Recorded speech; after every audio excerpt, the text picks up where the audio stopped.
ശരീരത്തിലെ മുഴകൾ അല്ലേ, നമ്മൾ മുഴ അല്ലെങ്കിൽ ഒരു തടിപ്പ്, ഒരു വളർച്ച എന്നൊക്കെ കേൾക്കുമ്പോൾ നമുക്കൊക്കെ പേടിയാണ് ആദ്യമേ അത് ക്യാൻസർ ആണോ എന്നുള്ളത് അല്ലേ.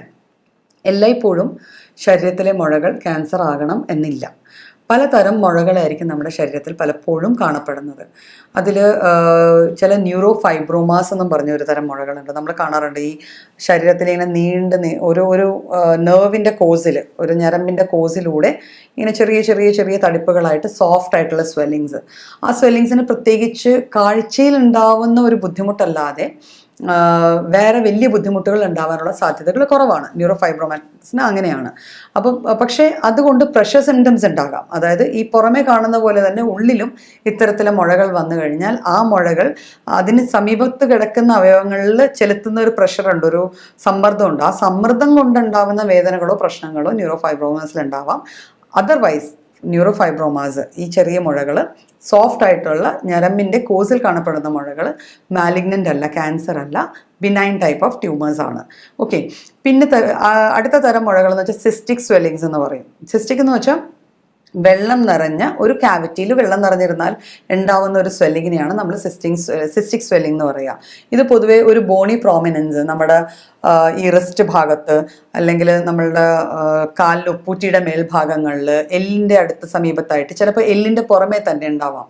അപ്പോൾ സിസ്റ്റിക് സ്വെല്ലിങ്സ് കുറച്ചുകൂടെ ഈ ഫൈബ്രോമാസിനെ കമ്പയർ ചെയ്യുമ്പോൾ കുറച്ചുകൂടെ ഫേം ആയിരിക്കും, കുറച്ചുകൂടെ കട്ടിയുണ്ടാവും. പക്ഷെ അതിൻ്റെ അകത്ത് എന്തോ സാധനം അങ്ങോട്ടും ഇങ്ങോട്ടും ചലിക്കുന്ന പോലത്തെ ഒരു ഫീൽ നമുക്കുണ്ടാവും. വെള്ളം നിറഞ്ഞിരിക്കണം അല്ലെങ്കിൽ എന്തെങ്കിലും ഒരു ഫ്ലൂയിഡ് നിറഞ്ഞിരിക്കുന്ന ഒരു ഫീൽ ഉണ്ടാവും.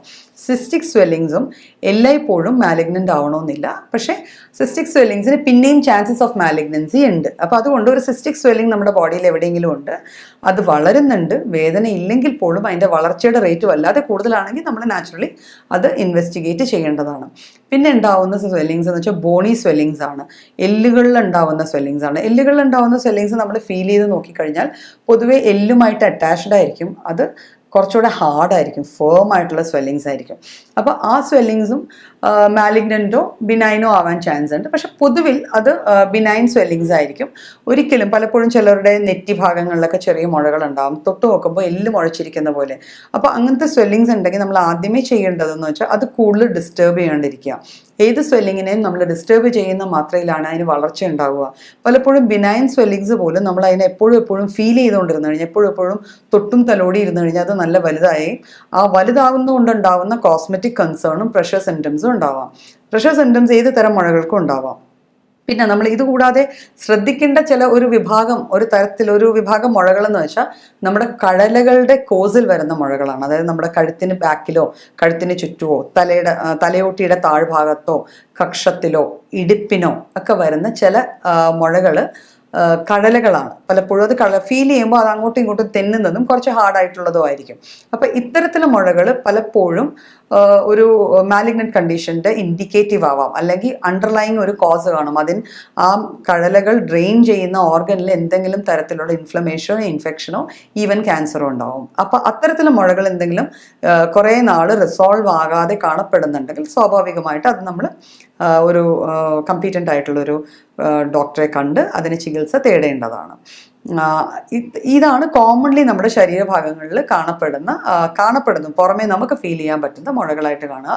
പിന്നെ ബ്രസ്റ്റിലോ പ്രോസ്റ്റേറ്റ് ഗ്രന്ഥിയിലോ മുഴകൾ, ഇവയെല്ലാം എവിഡൻ്റ് ആയിട്ട് ആ ഭാഗത്ത് തന്നെ കാണും.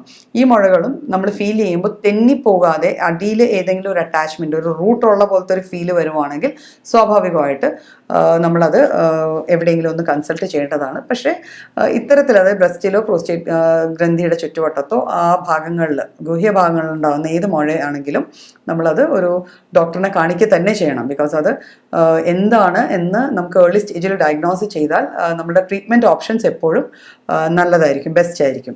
അപ്പോൾ ഇത്തരത്തിലാണ് നമ്മുടെ ശരീരത്തിൽ കാണപ്പെടുന്ന മുഴകളെ നമുക്ക് ക്ലാസിഫൈ ചെയ്യുകയും ഐഡൻറ്റിഫൈ ചെയ്യുകയും പറ്റുക. പക്ഷേ നമ്മൾ സ്വയം ചികിത്സകരാവാതെ ഇങ്ങനെ എന്തെങ്കിലും കണ്ടു കഴിഞ്ഞാൽ അതിലെന്തെങ്കിലും ഒരു സംശയം തോന്നുവാണെങ്കിൽ ഒരു വൈദ്യ ചികിത്സ തേടേണ്ടതാണ്.